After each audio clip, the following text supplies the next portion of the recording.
Okay, passage 20. ఏ volcano. Volcano అంటే అగ్ని పర్వతం. వాల్కెనో అంటే ఏంటి? Is a burning mountain with a great whole running deep into the earth. భూమి లోపలికి ఒక హోల్ లాగా మౌంటైన్స్ చూసారు కదా వాల్కనోస్ ఎలా ఉంటాయి, మనం ఎక్స్పెరిమెంట్ కూడా చేసాం. ఒక హోల్ లాగా ఉంటే దాంట్లో నుంచి మనకి లావా బయటకు వస్తుంది, అవునా? అది పేలుద్ది. ఎప్పుడు పేలుద్ది? పద్దాక పేలదు, అప్పుడప్పుడు పేలుద్ది. The mouth of the opening is called the crater of the volcano. ఆ వాల్కెనోకి ఆ మౌత్ ఓపెనింగ్ అవుతాయి, అక్కడి నుంచి లావా వస్తుంది, దాన్ని క్రేటర్ అంటారంట. Sometimes a volcano may remain quiet for centuries and then suddenly become active. Sometimes కొన్నిసార్లు వాల్కనో రిమైన్ క్వైట్ అంటే సైలెంట్ గా ఉంటది ఫర్ సెంచరీస్ అంటే సంవత్సరాలు, సెంచరీస్ అంటే and then suddenly become active అవుద్ది. ఓకే, యాక్టివ్ అవుద్ది అనమాట. సెంచరీస్ అంటే కొన్ని వందల సంవత్సరాలు సైలెంట్ గా ఉండి యాక్టివ్ అవుద్ది. యాక్టివ్ అంటే పేలుద్ది అని. This is called a volcanic eruption. Eruption అంటే పేలడం.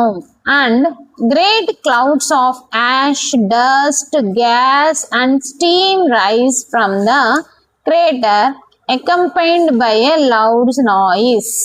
అంటే ఈ ఎరప్షన్ జరిగినప్పుడు ఏమైందంటే చాలా మేఘాలలాగా అంటే పెద్ద పెద్ద లాట్సంలో యాష్ బూడిద, డస్ట్, గ్యాస్ అండ్ స్టీమ్ ఇవన్నీ బయటకు వచ్చి మనకు అవి ఎలా కనబడతాయి అంటే ఒక లిక్విడ్ లాగా కనబడతాయి. From the crater accompanied by a loud noise. పేలుడు కూడా వినిపిస్తుంది అనమాట. లౌడ్ నాయిస్ అంటే పెద్ద సౌండ్ కూడా వస్తుంది. అకంపైన్డ్ అంటే తో, విత్ అని, దాంతో పాటు అని. ఓకే, ఆఫ్టర్ సమ్ టైమ్ కొంత టైం తర్వాత హాట్ మాల్టన్ రాక్. మాల్టన్ అంటే కరిగిన, రాక్ అంటే రాయి, అంటే రాయి కరిగిపోద్ది ఆ వేడికి. అలా called lava begins to flow down the mountain. ఈ పేలుడు జరిగిన తర్వాత ఈ లావా అనేది బయటికి వస్తుంది అనమాట. పెద్ద సౌండ్ తో యాష్, డస్ట్, గ్యాస్, స్టీమ్ ఇవన్నీ కలిసి బయటికి బాంబు పేలినట్టు పెద్ద సౌండ్ వచ్చుద్ది. అది పేలిన తర్వాత ఏమొస్తుంది? Molten rock called lava begins to flow down the mountain. This may continue for many days or weeks. ఇది చాలా రోజులు లేకపోతే కొన్ని వారాలు కూడా కంటిన్యూ అవుద్ది. Then the volcano will go to sleep again or remain dormant for many years. అప్పుడు ఆ వాల్కెనో దానిలో ఉన్నదంతా బయటకు వచ్చేసాక అది మళ్ళీ సైలెంట్ అయింది. గో టు స్లీప్ అంటే silent again and remain dormant. Dormant means without any active. Dormant means sleeping position, not active అని. For many years. Okay, most volcanoes are found near the sea leading to formation of islands. ఇవి ఎక్కువగా sea దగ్గర ఉంటాయి. Leading to the formation of islands. Islands అంటే చుట్టూ water ఉండి మధ్యలో land ఉంటే దాన్ని ఐలాండ్ అంటాం. ఈజ్ ల్యాండ్ అని చదవకూడదు, ఐఎస్ సైలెంట్, ఐలాండ్స్ అంటాం. ఓకే, నా ప్యాసేజ్ లో క్వశ్చన్ చూడండి. First question, what is not true about a volcano. ఇక్కడ చూడండి, నాట్ ట్రూ అంట, మిగతావన్నీ కరెక్టే, ఒకటి మాత్రం ఫాల్స్. అర్థమైందా? నాట్ ట్రూ అంటే false. It is like big forest fires. ఇది ఫారెస్ట్ ఫైర్స్ కాదు కదా, అసలు ఫారెస్ట్ అనే మాట లేదు. సో ఇది మేబీ నాట్, ఇదే మేబీ కాదు, ఇదే. ఇంకా చూడండి, it gives out ash, dust and lava. అవును, గివ్స్ అంటే బయటకి ఇస్తుంది. Gives out ash, dust and lava, ఇది కరెక్టే. Next, it is found mostly near the sea. ఇది సీ దగ్గర ఉంటది. అవును, అదే కదా. Next, it creates a great hole deep into the earth. Earth లోకి గ్రేట్ హోల్ చేస్తుంది.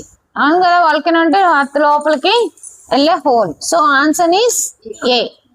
Next, second one, what when a volcano erupts it is said to be dash. Volcano erupt అయినప్పుడు అంటే పేలినప్పుడు ఏమంటాం? యాక్టివ్ అంటాము. Okay next volcano erupts it is said to be active అంటాం. Okay next third question the lava that flows down the mountains is called. ఆ lava ఏంటి? In dash state is in dash state. Solid అంటే గట్టిగా ఉండడం, రాళ్ళలాగా ఉండవు. రాళ్ళలాగా ఉంటుందా? Liquid and water లాగా ఉంటది. స్మాల్ టెన్ రాక్ అంటే కరిగింది, సో లిక్విడ్ లాగా ఉంటది. వేపర్ అంటే ఆవిరైపోవడం, గ్యాషియస్ అంటే ఆవిరిలాగా, బట్ మనకి అది లిక్విడ్ ఫామ్ లో ఉంటది. So answer is B. Okay next fourth one the antonym of quiet here is. Antonym అంటే ఆపోజిట్ ఆఫ్ క్వైట్. క్వైట్ కి ఆపోజిట్ ఏంటి? యాక్టివ్. కాము, స్టిల్ ఇవన్నీ మామూలుగా. యాక్టివ్ అనేది opposite. Next D is the right answer. Next fifth one accompanied as used in the passage means. Accompanied అంటే along with అని అర్థం, దాంతో కలిసి. Along with is the right answer. A is the right answer.